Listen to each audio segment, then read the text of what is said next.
Welcome to Velvet Murmurs, where every whisper hides a secret. I'm so glad you've joined us for today's mystery. Before we begin, tell us in the comments where you're tuning in from. We love hearing from mystery lovers all around the world. The Clock That Wept Blood. To 1. The fog over Wexley Halt. The 4:15 to Exeter should have reached Paddington by 6:30. Yet as the train shuddered to a halt between two empty fields, the world outside had already vanished into a thick white fog. It was not the soft kind that merely blurred the hedgerows. This fog swallowed everything. Lamps flickered like pale coins lost in milk. The engine hissed somewhere ahead, unseen, and the faint clang of metal against metal drifted through the smothered air. Inside the carriage, Miss Jane Marple looked up from her knitting. The wool trembled slightly between her fingers as the train gave a long, dying sigh.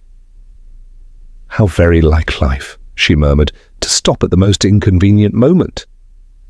A porter's lamp appeared dimly outside, then vanished again. The murmur of uneasy voices began to rise. The conductor's voice came muffled along the corridor. "Ladies and gentlemen, I'm afraid we're delayed. Fogs rolled across the line.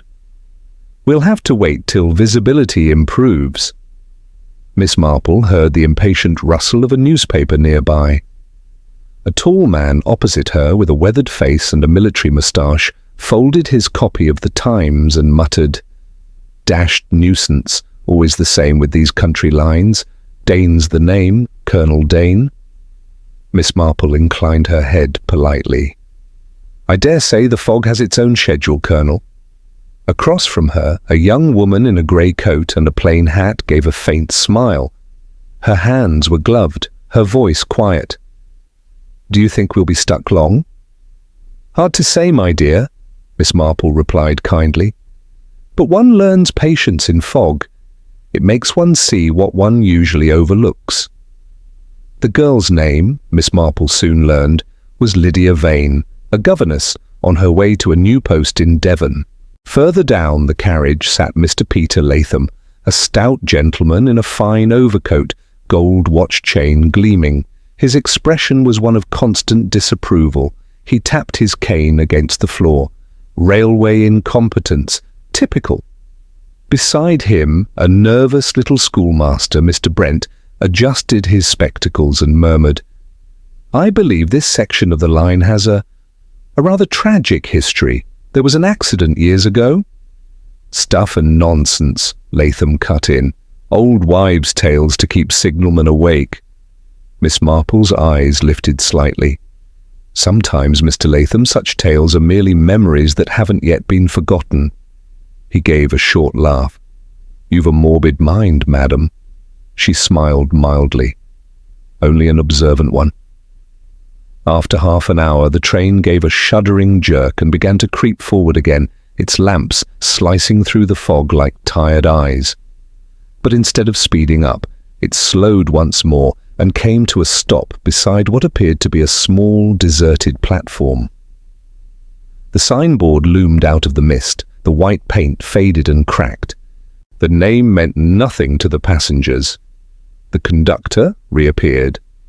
"Ladies and gents, we've orders to disembark. Lines closed ahead. You'll be put up here till morning. There's lodgings in the old station house."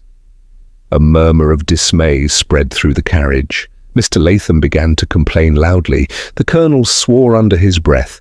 Lydia looked uncertain. Mr. Brent peered nervously into the fog. Miss Marple gathered her knitting into her bag and stood. "I should think a roof over one's head is better than freezing in one's seat. Don't you agree?" She stepped down carefully onto the platform. The fog curled around her ankles like breath. Somewhere distant, an owl cried. A lonely, broken note. The station building stood squat and dark, its brickwork glistening with damp. A single light burned in the office window. The station clock above the door had stopped at 3:47. A woman waited by the door, middle-aged, pale-faced, her apron spotless despite the grime of the place. "Welcome," she said in a careful voice. "I'm Mrs. Keene. My husband and I keep the lodging house now. Please, come in. We'll do our best for you." Inside, the air smelled faintly of coal smoke and machine oil. The waiting room had been converted into a parlour, mismatched armchairs, a fire struggling to burn, and on the mantel above it, the old station clock. Miss Marple looked up at it at once. Its brass casing was tarnished, but the face was still clear. The hands pointed to 3:47, and a thin, rusty streak ran down from beneath the numeral "Fu," almost like a tear. "Ah," said Colonel Dane, glancing up. "Clock's broken." Mrs. Keene hesitated. "Hasn't worked in 20 years, sir, ever since the accident." Mr. Brent blanched slightly. "The derailment? Here?" The woman nodded. "Yes, sir. My brother was the signalman then, a fine man. He didn't live to see the inquiry cleared." Latham snorted. "Accidents happen. One shouldn't cling to old grievances." Mrs. Keene's eyes flashed briefly, then softened. "I dare say, sir. But some accidents don't end when the trains stop." Miss Marple, who had been warming her hands by the fire, gave her a sympathetic look. "Grief is rather like time, Mrs. Keene. One may wind it back or let it stop. But it never truly stands still." The woman blinked, then smiled faintly. "You speak kindly, madam. Supper will be ready in half an hour." As the guests settled into their rooms, the fog pressed close against the windows, thick and glowing faintly from the firelight. Miss Marple's room was small but clean, with a narrow bed and an old railway lamp on the table. From her window she could just make out the outline of the platform and the motionless signal post. She noticed something peculiar. Despite the stillness of the night, she could hear a soft, rhythmic ticking somewhere below, not steady like a working clock, but halting, broken, like a heartbeat that skipped. She listened for several minutes, head slightly tilted. Then she smiled to herself. "Some clocks," she whispered. "Tick only when watched." She drew the curtains, placed her knitting on the chair, and sat quietly, hands folded. Downstairs the others spoke in low, uncertain voices. The Colonel complained about damp sheets, Latham demanded more coal, Lydia Vane barely spoke at all. And through it all the faint, metallic sound continued, not from her room, but from the hall below. Tick, pause, tick, silence. Miss Marple rose, wrapped her shawl, and stepped into the corridor. The light from the oil lamp flickered softly. The house felt too still, as though holding its breath. At the far end of the corridor stood the station clock, gleaming faintly in the firelight. Its hands had not moved, but something, some trick of the flame or fog, made it seem as though a dark red glimmer had formed beneath the brass rim where rust met glass. Miss Marple regarded it for a long moment. Then she turned back toward her room and said softly, "Well now, perhaps it's keeping time for someone else tonight." Chapter 2. The Station That Waited. Morning came, though one would hardly have known it. The fog had not lifted, it only changed its shade, from ghostly white to the colour of old pewter. The lamps burned faintly in the hall, and the windows looked as if someone had rubbed their light away. Miss Marple rose early, as was her habit. From her small window she could see only a blur of grey where the platform lay. Somewhere a gull cried, a strange sound for so far inland, and its echo seemed to vanish into nothing. Downstairs the air was heavy with coal smoke and damp wool. A single fire burned in the dining room, its glow struggling against the cold light that pressed in from outside.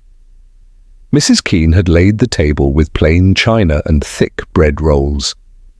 A pot of tea steamed gently beside the jam, its handle shining with careful polish. "Fog's still with us, I'm afraid," she said, as Miss Marple entered. "My husband's gone to see if there's word from the signal post." Miss Marple smiled kindly. "He's a brave soul to wander into that." A shuffle of footsteps followed as the other guests appeared. Colonel Dane first, trim despite the night's discomfort, his collar starched, and his temper clearly not. "Beastly business," he muttered, seating himself heavily. "The company ought to be fined for this delay. Useless management." Next came Miss Lydia Vane, pale and quiet, her hair neatly tied beneath a modest hat. She murmured a good morning to Miss Marple and took her place at the far end of the table. Mr. Brent arrived soon after, clutching a notebook, spectacles misted with fog. He looked around nervously before sitting. And finally, Mr. Peter Latham entered, or rather announced himself, with the loud scrape of his chair and the clatter of a silver teaspoon. "Cold breakfast, poor fire, and not a word of apology," he grumbled. "That's what England's come to?" Mrs. Keen's expression did not change. "We do our best, sir, with what we have." Miss Marple noticed the tremor in her hands as she poured the tea. The woman's eyes flicked more than once toward the old station clock above the mantel. It was still stopped at 3:47, but now the brass around its hinges gleamed faintly. Fresh oil, Miss Marple thought. Someone had touched it. "Strange old piece, that clock," she said lightly. "You must have tried to fix it now and then." Mrs. Keen looked up sharply. "No, ma'am, not since the accident." Colonel Dane gave a dry laugh. "Good heavens, woman, it's only a machine?" "Yes, sir," she said softly, "but some machines remember things better than people do." Her tone left a silence behind it that even the fire seemed unwilling to break. As the meal went on, conversation stumbled into uneasy topics, weather delay, and at last, the 1908 accident that had ended Wexley Halt's service. "My father told me of it," said Mr. Brent, timidly. "A signal error, wasn't it? One train shunted onto the wrong line." Mrs. Keen paused, spoon in hand. "That's what they said." Miss Marple glanced up. "And what do you say, Mrs. Keen?" The woman hesitated, eyes on the clock. "I say my brother died with a good man's conscience. He was blamed because someone else needed to keep their position." Latham gave an impatient snort. "All this tragedy over a railway man? My dear lady, progress demands sacrifice." Colonel Dane coughed sharply, almost choking on his tea. Lydia Vane's hand trembled so that she nearly spilled hers. Miss Marple's eyes, pale but keen, observed them all. "Progress may demand speed, Mr. Latham," she said gently, "but it should never demand silence." Latham met her gaze with a small, disdainful smile. "A philosopher, are you?" "Only a gardener," she replied. "I've learned that what's buried will find its way to the surface, sooner or later." Just then, from the outer platform came a dull clang, the sound of an old signal bell, one that should have been disconnected years ago. Everyone froze. The sound echoed once, twice, then stopped.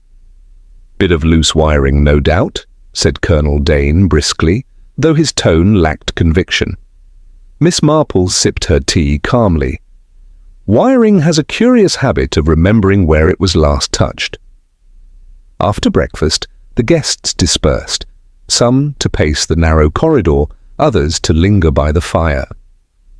Miss Marple slipped quietly through the hall and into what had once been the station master's office. There she found boxes of brass nameplates, each engraved with the name of a train.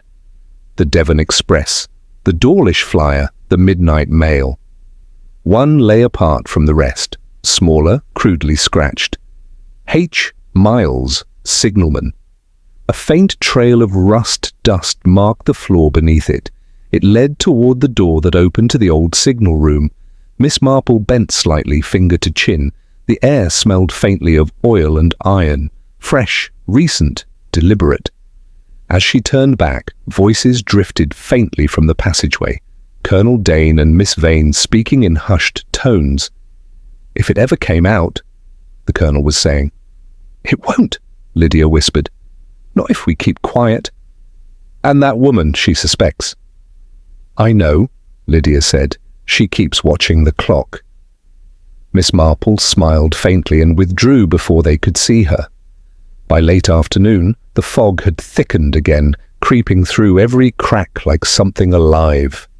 The fire in the parlour burned low, its glow painted long shadows over the faded wallpaper. Mr. Brent sat by the window, nervously scribbling in his notebook. "According to the old timetable," he muttered, "the trains should have crossed here at exactly 3:45, not 3:47. The times don't match." "Perhaps," Miss Marple suggested gently. "The truth was delayed, much like our train." He blinked at her, confused, and she smiled to soften the words. Mrs. Keene came in to light the lamps. Her hands shook slightly as she struck the match. "Funny thing," she said absently. "The clock in the hall. It's shining as if it were new. My husband swears he hasn't touched it." Latham gave a sharp laugh from his chair. "Perhaps it's mended itself. Ghosts love punctuality." A silence followed. Only the sound of the fog pressing against the windows filled the room. Then came a sound so faint it could have been imagined, a soft ticking. Once, twice, then gone. Miss Marple's eyes lifted to the mantel. "It seems," she said quietly, "that not all clocks sleep forever." Later that night, when the others had gone to their rooms, Miss Marple lingered alone in the parlour. The lamp burned low, the air heavy with oil and silence. She stood before the clock, studying its brass face. A faint red glimmer ran down from beneath the numeral V. Not fresh, not rust, but something thicker, darker. "Rust mixed with truth," she murmured, "a very stubborn stain." Behind her, the fog pressed against the glass. The fire gave a sigh and sank lower, and then, as the last ember flickered out, the minute hand of the clock twitched, just once, a movement so slight it could have been nothing. But Miss Marple saw it. She stood very still, her face calm, her eyes thoughtful. "Well," she whispered to the empty room, "it would seem the station is still waiting." Chapter 3. The Sound That Shouldn't Be. The fog outside had grown thicker by nightfall, rolling against the windows like a slow, living tide. The lamps inside burned with weak orange halos, and every sound in the station house seemed to echo. The creak of a chair, the strike of a spoon, even a breath. Supper was a strained affair. The guests gathered out of politeness more than hunger. Mrs. Keene had prepared a stew that steamed faintly in the chill air, but no one spoke much while they ate. Even the fire hissed, as though it too disapproved of conversation. Colonel Dane sat rigid at the head of the table, his knife and fork moving with soldierly precision. Across from him, Lydia Vane's hands trembled whenever the clock above the mantel caught her eye. Mr. Brent kept glancing towards the corridor, as if expecting someone to enter, and Peter Latham, broad and loud as ever, complained about the delay between mouthfuls of bread. "I tell you, it's disgraceful," he said, wiping his mouth with a heavy hand. "We've lost an entire day's business. The least they could do is offer proper lodgings, not this ghost box of a station." Mrs. Keene's mouth tightened. "We do our best with what remains, sir." Her tone was quiet, but it carried a faint tremor. Miss Marple, seated beside the fire, watched her closely over the rim of her teacup. The woman's eyes darted often to the clock, that old station timepiece mounted on the wall, forever frozen, at 3:47. Latham gave a loud laugh. "Oh, don't look so grim, madam. It's only an old relic. Probably stopped because it couldn't stand the boredom of this place." "Some things," Miss Marple said mildly, "stop only when they've seen too much." The words seemed to drift through the room like the fog itself. For a moment, no one spoke. Then Mrs. Keene gathered the plates and hurried away. By 9 o'clock, most had retired. The Colonel lit his pipe and stalked the hallway like a restless sentry. Lydia retreated to her room with a headache. Mr. Brent stayed in the parlour, scribbling figures in a small notebook. Miss Marple remained by the fire, her knitting folded in her lap. Outside, the fog pressed so close it seemed to dim the flames. The only sound was the occasional drip of water from the eaves. Then, faintly, almost beneath hearing, she caught another noise. A soft, metallic creak. It came again, rhythmic this time, the unmistakable sound of a clock being wound. Miss Marple rose, her movements unhurried. She slipped into her slippers and opened the door. The corridor beyond was lit by a single lamp, its light flickering as if uneasy to stay. There, in front of the clock, stood Mrs. Keene. Her face was half hidden in shadow, her hand resting on the brass frame. Her lips moved soundlessly, and for a moment Miss Marple thought she was praying. Then she heard the whisper, soft, broken, and full of longing. "He'll rest when truth is told." Mrs. Keene turned sharply, eyes wide. "Oh, Mrs. Marple, you startled me. I was only checking the lamp oil." Miss Marple's expression was gentle. "Of course, my dear, the lamps do go out when one least expects." The woman gave a nervous laugh and hurried away. Miss Marple stood alone in the corridor for several moments, watching. The fog at the window pulsed faintly with the reflection of the lamp. The old clock remained still, and yet she could hear it. Tick, pause, tick. The sound shouldn't have existed. Back in her room, Miss Marple sat by the window, thinking. From somewhere distant came muffled voices, a man's, harsh and low, and a woman's, strained but clear. She recognized them, Colonel Dane and Lydia Vane. "It was an accident," Dane hissed. "The man signaled too soon." Lydia's voice trembled. "You lied, Colonel. You and Mr. Latham both. He took the blame for what your company did." "You'll say nothing," the Colonel snapped. "Do you understand? Nothing." A door slammed. Footsteps faded down the corridor. Miss Marple looked at her small travel watch. 3:30 a.m. The fog outside pulsed like a living thing pressing against the glass, and then she heard it again, that faint, dry ticking from somewhere below. Tick, tick, tick. The sound grew louder, steadier, until it filled the silence. At precisely 3:47, the ticking stopped. The stillness that followed was complete, so complete that Miss Marple could hear her own heartbeat. Then came a sharp click, as though a switch had been thrown. A faint flash of light flickered under her door, followed by a smell and a sharp tang of burnt metal, and then a scream. A man's voice, hoarse and terrified. Miss Marple was already on her feet. She opened the door calmly, her expression composed, though her eyes were sharp.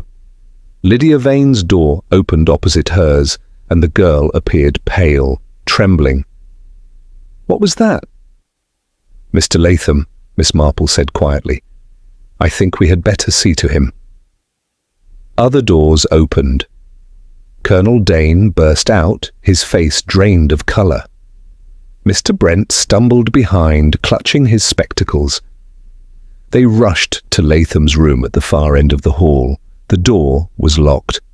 "Stand back!" the Colonel barked, and threw his weight against it. The wood splintered, the latch gave way, and they froze on the threshold. Peter Latham lay sprawled beside the bed, one hand clutching the sheet, the other pressed against his chest. His eyes stared upwards, fixed on nothing. The air smelled faintly of ozone and oil. A thin wisp of smoke drifted from the lamp on the bedside table. Miss Marple knelt briefly beside the body. "No pulse," she said softly. Colonel Dane wiped his forehead with a shaking hand. "Good Lord. Heart attack?" Mr. Brent's voice quavered. "But the noise, the scream." Miss Marple looked around the room. The pillowcase was singed near the corner. The carpet showed a small black mark near the wall socket. On the mantel, the station clock now stood at 3:48. Its brass casing gleamed as if freshly polished, and down its glass face ran a single dark streak, thick and red, glistening in the lamplight. Lydia gave a cry and fainted. Mrs. Keene, who had come running at the noise, pressed both hands to her mouth. "It's happening again," she whispered. "Just like before. Oh, heaven forgive us, just like before." Colonel Dane swore under his breath. "Nonsense! The man's heart gave out, that's all." Miss Marple straightened slowly. "Possibly," she said. "But hearts don't usually bleed clocks, Colonel." By dawn, the fog had thickened until even the nearest lamppost was invisible. The fire had gone out, and the chill crept through the halls like water through stone. Mr. Latham's body lay covered with a blanket. No one slept. Miss Marple stood once more before the old clock. Its pendulum swung once, twice, then stopped. She noticed faint fingerprints in oil on its side, and just beneath it, something small glinting in the light, a broken brass cog. She stooped and picked it up. "A gear from the inside," she murmured. And yet this clock was meant never to move again. Mrs. Keene stood in the doorway, her face pale and drawn. "I told him not to touch it," she said in a hollow voice. "I told him time had already had its say." Miss Marple turned toward her. "And yet," she said gently, "someone decided to wind it again." The woman gave a small sob and hurried away. Miss Marple looked once more at the clock. The streak of blood had dried to brown, tracing a crooked line from the number 4 down to the base. "Blood, rust, or guilt," she whispered. "It all stains the same." Outside, the fog pressed against the glass like a hand that refused to let go. And somewhere deep within the house, faint and fragile, the clock gave one last tick. Chapter 4. The Blood and the Brass. Morning arrived slowly, a colourless thing pressed against the windows. The fog had thinned but not gone. Its greyness hung over Wexley Halt like a memory that refused to fade. Every surface was damp, and the smell of oil and ashes still lingered in the hall. Miss Marple sat in the parlour, her hands folded over her knitting bag. She had been awake for hours, watching the light grow slowly across the floorboards. The station clock above the mantel remained at 3:48, its face dull and streaked with a dried brown trail. At 8:30, a motor car approached through the mist. The sound was comfortingly earthly, the first real sound of day. Moments later, a solid, broad-shouldered man in a dark coat stepped through the door.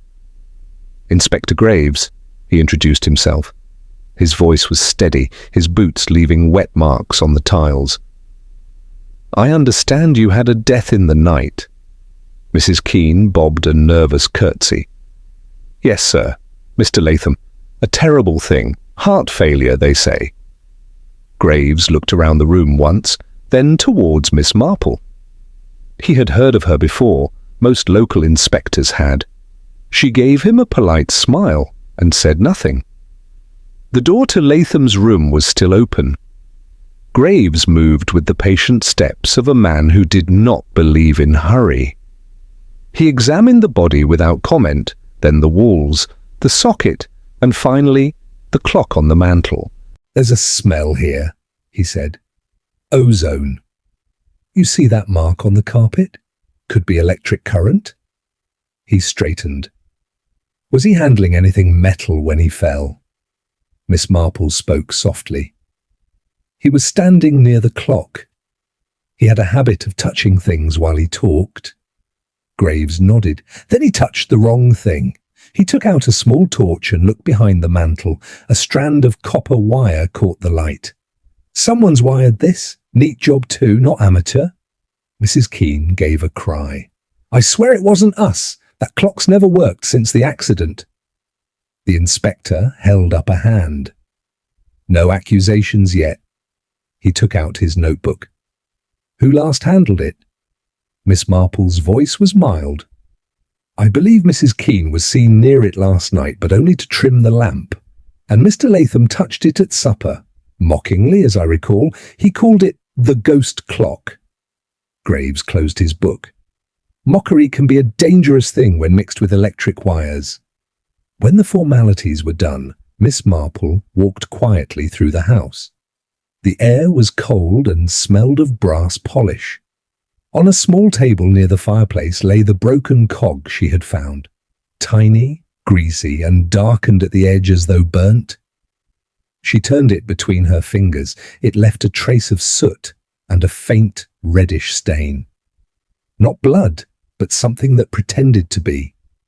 She looked up at the clock again. The hands had not moved since the death. That, she thought, was rather curious. The machine had done its work and then stopped, like a conscience momentarily satisfied. One by one she sought the others, her manner kindly and without accusation. Mrs. Keene was in the kitchen, hands raw from scrubbing. "My brother's tools were locked away," she said suddenly, without prompting. "I found the drawer open this morning. Spanners, pliers, wire, all moved." Miss Marple nodded sympathetically. "Perhaps someone borrowed them in the night. Do you keep a spare key?" Mrs. Keene hesitated. "My husband does." Later, Miss Marple found Lydia Vane by the window. The girl's face was drained of colour. She spoke in a rush. "Mr. Latham was no businessman, Miss Marple. He was a liar. He bribed the railway board to blame the signalman. I saw the letter years ago. He burnt it after." "That must have weighed heavily on you," said Miss Marple gently. "Guilt has a way of keeping its own time." The girl's eyes filled with tears. "I only wanted the truth known." "And perhaps someone else wanted it punished," Miss Marple murmured. In the hall, Colonel Dane was smoking, his face hidden in shadow. He started when she approached. "Awful business," he said briskly. "Man had a weak heart, that's all." "Of course," she agreed. "It's odd, though, how the electric current found its way exactly to the brass he touched." His jaw tightened. "I don't follow you, madam." "Oh, I expect you do," she said kindly, and she noticed then that the silver tip of his walking stick was smudged with soot. Inspector Graves summoned her to the disused signal room before noon. The fog had lifted enough for a dim light to enter through cracked windows. Rusted levers stood like gravestones, their paint flaking. "Look here, Miss Marple," he said. He pointed to a coil of copper wire running from a socket along the skirting board, disappearing behind the parlour wall. "Straight to the clock. Someone wired it to carry a charge when the hands were set at a certain point." Miss Marple bent to examine it. The copper was bright and clean. The work had been done recently. "This was no ghost, Inspector," she said. "Just a clever engineer with a grievance." He looked at her curiously. "You believe it was revenge, then?" She smiled slightly. "Revenge is rather like clockwork. It needs only a hand to wind it." By evening, the fog had lifted almost entirely. The air smelled of wet grass and coal smoke from a train far off. The guests kept to their rooms. Silence hung like dust. Miss Marple sat alone in the parlour, the broken cog on the table beside her, and her knitting half forgotten. "To make a clock strike on a dead man's hour," she whispered, "that takes grief, but to let it kill Tiki, that takes hate." The fire burned low. Somewhere in the walls a metallic sound clinked once, the echo of a gear settling in its place. Miss Marple looked up at the clock. It remained silent, its hands motionless, but in the stillness of the room she could almost hear it breathing. Chapter 5. The Guilt That Ticked. The fog that had haunted Wexley Halt for 2 nights thinned at last. By morning, a faint sunlight rested over the damp hedgerows, and the rails gleamed like dull silver threads running away into the mist. For the first time, the outline of the old station was visible, its roof sagging slightly, its red bricks streaked with age. Seen clearly, it was smaller than memory had made it. And yet, Miss Marple thought, the smaller a thing appears, the deeper its shadow often lies. The house was quiet. The guests moved softly, their voices hushed, as though afraid of waking something that still slept beneath the floorboards.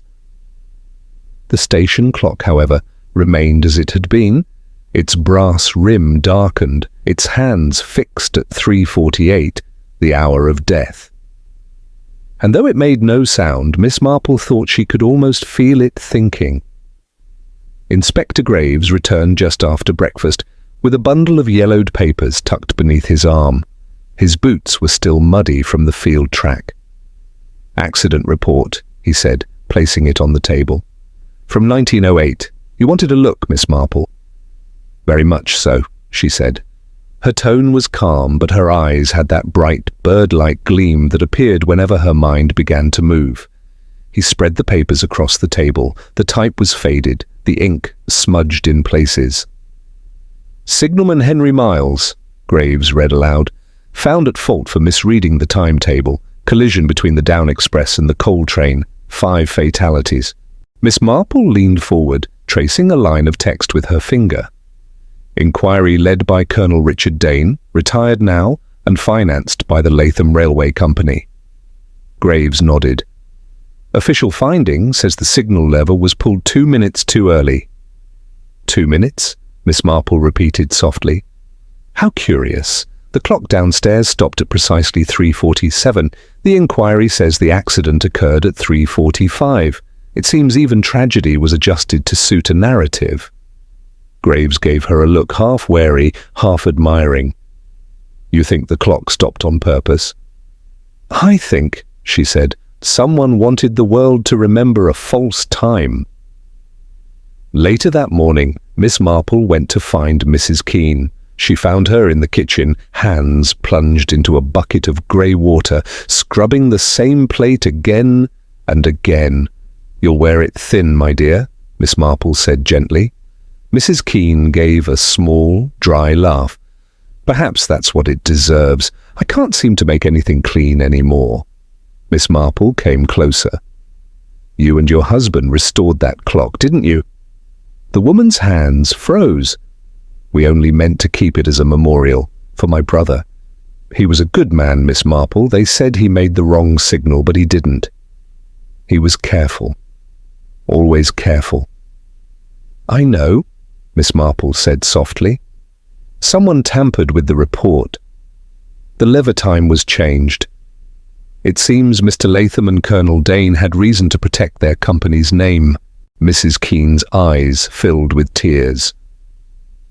"My husband wanted justice. He said time itself had lied for them, so he'd make time tell the truth.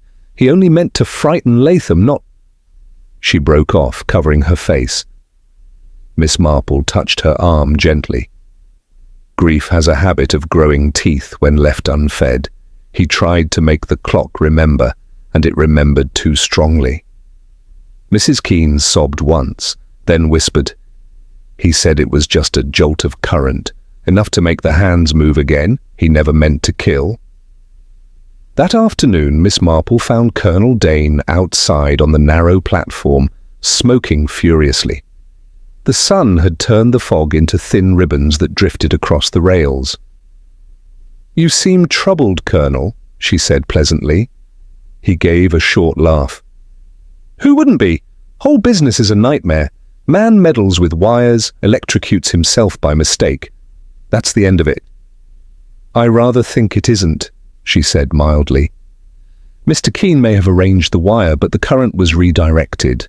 That takes precision and a man who understands voltage." He turned sharply. "Are you accusing me?" "Not at all. I only thought, as you led the original inquiry, you might recall whether the signalman's guilt was convenient." The Colonel's face reddened. "He was negligent," a working man with too much pride. Or perhaps, said Miss Marple softly, it was pride you recognized too clearly in yourself. For a moment his eyes darted to the clock visible through the window. You think I lied, he said hoarsely. Do you know what it means to ruin a company, to destroy men's livelihoods? I did what was necessary. She looked at him sadly. And that, Colonel, is often how evil begins. He turned away, gripping the rail. Far across the fields the wind stirred the bell of the disused signal post. Its hollow ring drifted toward them, thin as memory. The Colonel flinched as though struck. By late afternoon, the sky had darkened again. Miss Marple sat by the fire when Lydia Vane appeared at the door, pale and drawn. I can't bear it any longer, the young woman whispered. There's something I must tell you. She handed Miss Marple a folded paper, worn and yellowed. The writing was faint but legible, a letter never sent. To Mrs. Miles, your brother was not at fault. The lever time was altered before the inquiry. I could not stop it. Forgive me. Ah, Dane. Lydia's voice trembled. I found it years ago when I worked as a clerk in the railway office. I kept it. I don't know why. Perhaps because I was afraid to make it real. Miss Marple folded the letter gently. The truth has its own patience, my dear. It doesn't need haste, only courage. Tears spilled down Lydia's cheeks. He died for their lie. I thought if the clock ever started again, perhaps it meant he was heard at last. Miss Marple looked into the firelight. And perhaps he has been, though through a terrible price. That night, after the house had grown quiet again, Miss Marple returned to the disused signal room. The smell of rust and old iron filled the air. Dust lay thick on the floor, but near one of the levers the marks were fresh. Footprints and a dark stain of oil. She bent closer. The lever was labelled Down Express, the same line from the accident report. Beneath it, a loose floorboard creaked. Lifting it carefully, she found a small leather pouch tied with string. Inside were several sheets of lined paper, the original signal logs. The handwriting was neat and steady, 3:45, line clear for Down Express, not 3:47. The logs had been hidden, kept safe by someone who couldn't destroy them but couldn't bear to reveal them either. As Miss Marple held them, she noticed the edges smeared with oil. Fresh, recent. Someone had handled them in the last day. She whispered into the silence, So the dead man's hour has been corrected after all. The room gave a faint metallic echo, as though the levers themselves approved. Back in her room, Miss Marple sat by the window and looked out over the empty platform.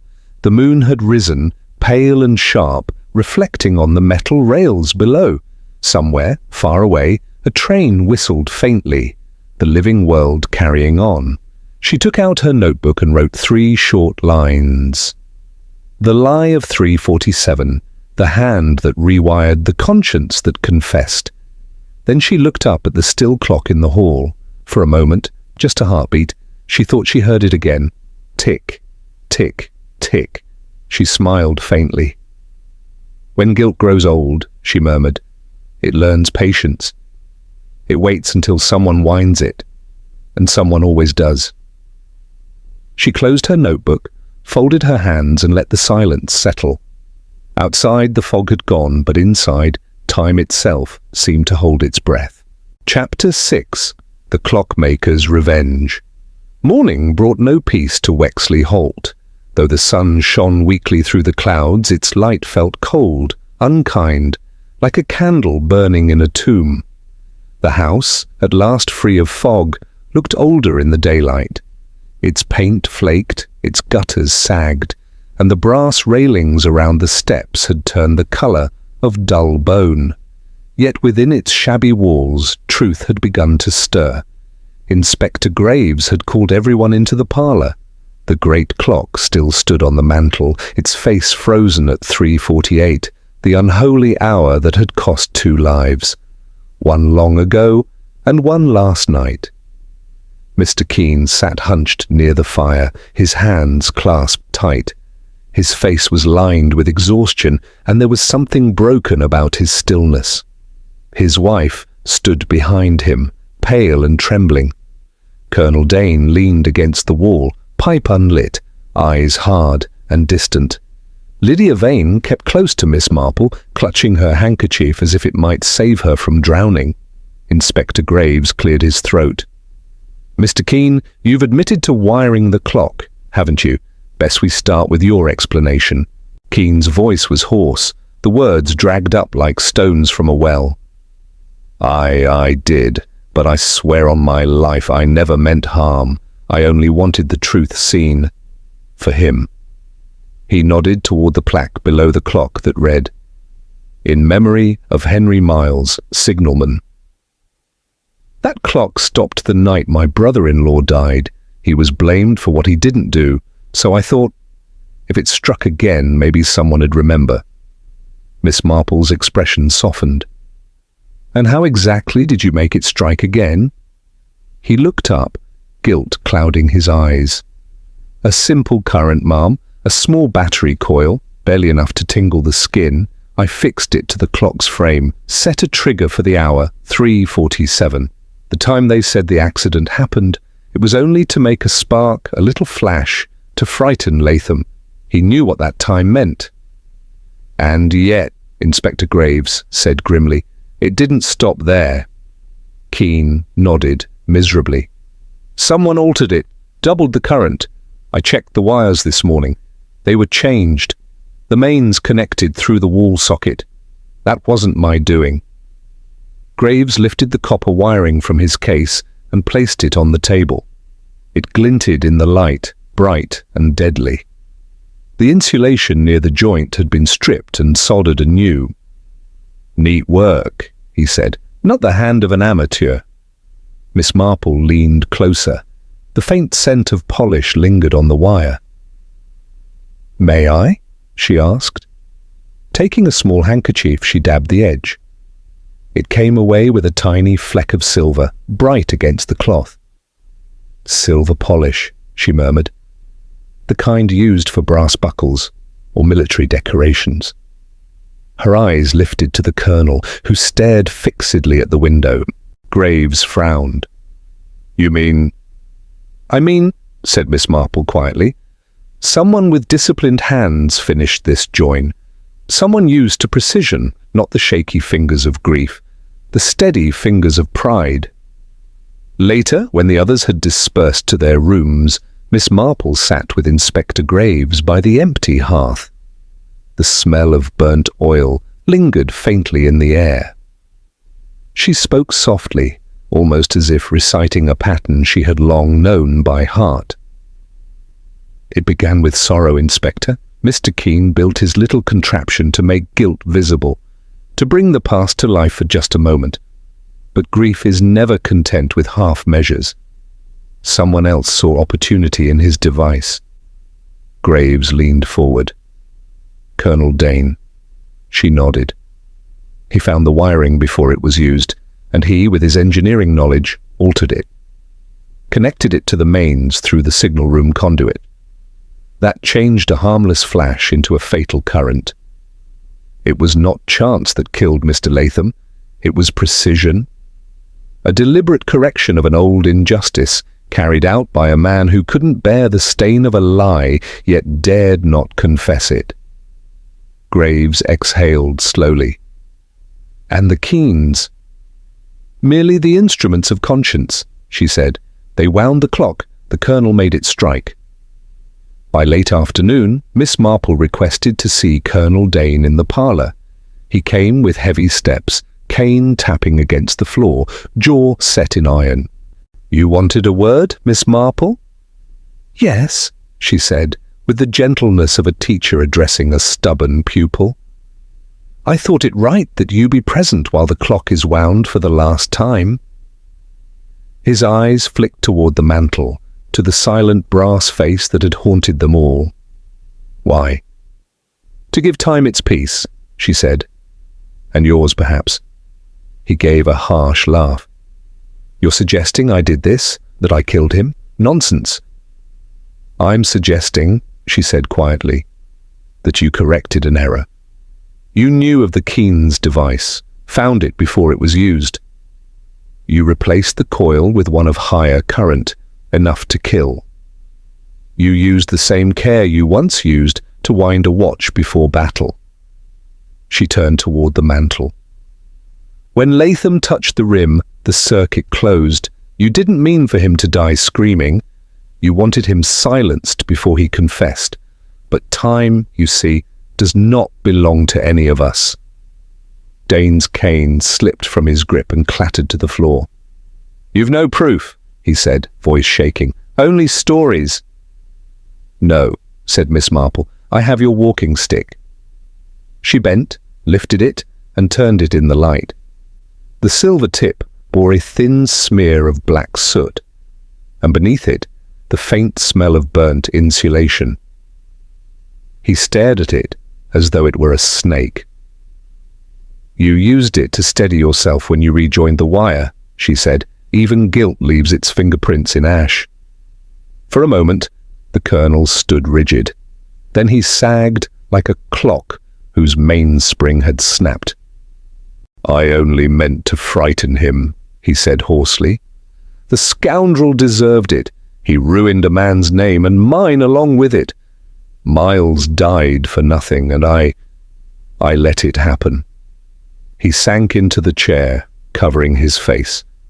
I thought if he feared the hour again, he might confess before he died, but I misjudged the current. God help me, I misjudged everything. Miss Marple's eyes were kind but unsparing. It isn't God's judgment you fear, Colonel, it's your own, and time's. You stopped the clock once to hide your lie. Now it has stopped again to reveal it. A quiet voice came from the doorway. And that's quite enough, sir, said Inspector Graves, stepping into the room. He had heard every word. The colonel looked up, defeated. So the clocks claimed another. No, Miss Marple said softly. The clock claimed only what conscience owed. As the car took the colonel away, dusk settled once more over Wexley Halt. The air was damp and still. Mrs. Keen wept quietly in the kitchen. Lydia watched from the window, her face pale but calm. Miss Marple remained by the mantel, staring at the clock. The brass was dull now, the red streak dried to the colour of old wine. Inspector Graves returned to her side. Will you have it repaired? He asked. She shook her head. No, let it rest. It's done its duty. He looked at her curiously. Do you ever wonder, Miss Marple, how such things happen? Good people, twisted by guilt into murder? Oh, quite often, she said with a small smile. But then, guilt is rather like clockwork, Inspector. Once wound, it ticks until it breaks. The two stood in silence. Then, as they turned to leave, the faintest sound came from the mantel. A single, hollow tick. Then nothing. Miss Marple paused, her expression unreadable. A clock can be mended, she murmured, but a conscience rarely keeps good time again. And with that, she closed the parlour door. Chapter 7. The Hand That Moved. The following morning was sharp and clear. The fog had at last rolled back to the far hills, leaving the rails glistening and the fields washed clean by dew. For the first time in 3 days, the world seemed to breathe again. Yet inside Wexley Halt, the air still carried the echo of guilt. Every sound, the clink of a cup, the creak of a chair, seemed to remember what had been said the night before. Miss Marple sat by the parlour window, a small pot of tea before her, knitting in her lap. She wasn't knitting anything particular. Her hands moved from habit rather than purpose. In the corner, the station clock remained still. Its face, now wiped clean, shone dully in the sunlight. The hands were fixed forever at 3:48. Mrs. Keene came in quietly, her eyes red, but her voice steady. "They've taken the Colonel to Exeter, ma'am. Inspector Graves said he'll likely face manslaughter, not murder." Miss Marple nodded. "That is merciful. His crime was not of hatred, but of cowardice." The woman sighed. "He was never cruel, not truly, just proud." "Pride can be cruelty in disguise," Miss Marple said softly. "It gives pain the shape of righteousness." Mrs. Keene poured tea for her, then hesitated. "I keep wondering, ma'am, if I hadn't asked my husband to build that thing, if I'd just left the past alone." Miss Marple reached over and patted her hand gently. "My dear, the past never stays alone. It only waits for someone kind enough to listen. You meant to remember, not to avenge." The woman gave a faint smile. "The clock will stay silent now. My husband says he'll never touch another gear again." "Perhaps that's best," Miss Marple murmured. "Let time look after itself." Not long after Mrs. Keene had gone, Lydia Vane entered, her face pale but peaceful. The girl's nervousness had vanished, replaced by a strange calm, as though confession had lifted a stone from her heart. She sat near Miss Marple and looked up at the silent clock. "It feels strange," she said quietly, "that it's all over. I keep expecting it to tick again." Miss Marple smiled faintly. "Guilt is like that, my dear. It doesn't stop simply because the hands do, but it grows quieter when truth is told." Lydia's eyes filled with tears. "I've been thinking of Colonel Dane. He wasn't all bad, was he? He carried the truth for years and it broke him in the end." "Yes," said Miss Marple gently, "and that is often the punishment of the guilty, to live long enough to understand what they've done." Lydia hesitated, then said softly, "There's something else. I think I should tell you." She opened her handbag and took out a small silver watch, its casing dented and tarnished. "This belonged to Mr. Latham. It was in my pocket that night." Miss Marple looked up, her knitting needles stilling. "How came you by it?" Lydia's voice trembled. "He gave it to me once, years ago, when I worked as his secretary. I loved him then, or thought I did. He promised to marry me, then dismissed me when I found the letter proving he'd bribed the inquiry. I kept the watch. When we met again on the train, I wanted him to remember. I slipped it from his coat while he was laughing at Mrs. Keene's story. I meant to return it, but I never did." Miss Marple regarded her kindly. "And that watch stopped too, I dare say?" Lydia nodded. "Yes. The very moment he died." Miss Marple sighed softly. "It seems every clock in this place had its conscience." Inspector Graves arrived near noon, his hat in his hands and fatigue in his eyes. "All tied up, Miss Marple. Dane's given his full statement. The Keenes are clear, and I'll be writing to have this station locked for good." "That's wise," she said. "It's seen too much of men's inventions and too little of their repentance." He smiled wearily. "You've a way with words, ma'am. I'd almost say you make the law sound like poetry." "Oh, Inspector," she chuckled softly. "The law is only what conscience looks like when it's written down." He laughed, shaking his head. "You'll have the last word yet." "Not I," she said, glancing toward the clock. "That honour belongs to time." When he'd gone, Miss Marple rose and stood before the clock once more. The sunlight struck its face, scattering dull reflections across the wall. Her fingers brushed the brass edge lightly. "It's strange," she whispered. "You killed no one. You only told the truth too late." She turned away to collect her shawl, and then stopped. The minute hand had shifted, ever so slightly. Just a hair's breadth forward, from 48 to 49. Her heart gave a small, involuntary jolt. She leaned closer. No sound, no ticking, only stillness. And yet, the hand had moved. A breeze stirred through the open window, brushing her grey hair against her cheek. The faintest creak came from within the gears, old metal settling in its sleep. She smiled. "Ah," she said softly. Perhaps it only wanted the last word after all. That evening, Miss Marple took her seat by the window as the sun dipped low, turning the rails to threads of gold. The Keens packed their bags quietly. Lydia stood outside, waiting for her carriage to the village. Miss Marple gazed across the platform to where the fog had once been thickest. The grass had already begun to grow again through the cracks in the bricks. She thought of Henry Miles, the signalman who had died for another man's pride. Of Peter Latham, who had laughed at ghosts. Of Colonel Dane, whose conscience had finally spoken in sparks and smoke. And she thought of the clock, that faithful witness, wound and wounded, which had carried guilt through 20 silent years. She poured herself the last of the tea and said quietly, "When men lie, time does not forget. It only waits for the hand that moves."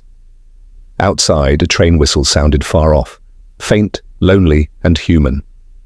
The sound faded into distance, leaving only silence. And in that silence, Miss Marple smiled. The waiting was over. Chapter 8. The Clock That Wept Blood. By mid-morning, Wexley Halt had emptied of voices. The Keens had gone quietly before dawn, their cart rattling down the lane. Inspector Graves had followed soon after, leaving only the faint smell of tobacco and rain. The house stood hollow now, a station without passengers, a clock without its keeper. Miss Marple lingered by the window of the small parlour, her travel bag neatly packed beside her. Outside, the light had softened. Steam rose faintly from the rails as the sun touched their metal. The air smelled of wet wood and iron, clean, honest scents. The station clock still hung above the mantel, unmoving. It looked smaller now, harmless even, like a wound that had finally scarred. The door creaked. Lydia Vane stepped in, gloves on, hat trimmed neatly, her expression composed. "I wanted to say goodbye, Miss Marple." Miss Marple smiled. "Goodbyes are only for places, my dear, not for truths. Those follow us wherever we go." Lydia hesitated. "I don't think I'll ever forget that clock." "Nor should you," Miss Marple said. "It didn't punish anyone, it simply refused to lie." Lydia's eyes softened. "You make it sound almost kind." "Oh no," Miss Marple replied gently. "Truth isn't kind, but it is necessary. We only fear it when we've lived too long without it." The girl gave a small nod, then turned and left. The sound of her footsteps faded down the platform. Steady, certain, free. The 10:25 train arrived with a long, mournful whistle. Miss Marple watched it glide through the sunlight, its windows bright as mirrors. She closed her handbag, adjusted her hat, and gave one final glance around the empty parlour. A teacup sat on the table, still faintly marked by the ring of her last morning's tea. She left it there as evidence that life, unlike guilt, should not always be cleaned away. Then she stepped out into the light. The guard tipped his cap. "Going far, ma'am?" "Only as far as one can," she said pleasantly, and boarded. The train pulled away with a slow rhythm, wheels striking the rails like a heartbeat, learning steadiness again. Through the window she saw the house shrink into distance, the old station, the fading signboard, the single glint of brass that caught the sun one last time. For an instant, she imagined the clock's face turning toward the light, as if relieved to see morning at last. Miss Marple settled into her seat. Fields rolled past, green, ordinary, and full of life. Her thoughts were quiet. There had been no villains, not truly. Only people who had tried to live with their lies until the lies began to live without them. She folded her hands and thought of Henry Miles, the signalman who died honourably. She thought of Colonel Dane, undone by the truth he had hidden, and of the clock, which had wept once and would never move again. After a time, she whispered, "Time is not the judge, it is only the witness." The words drifted away with the wind that came through the carriage window. Outside, the sun burned through the last scraps of mist, bright and unblinking. And behind her, Wexley Halt stood empty, a quiet house, a silenced clock, and a story finally complete.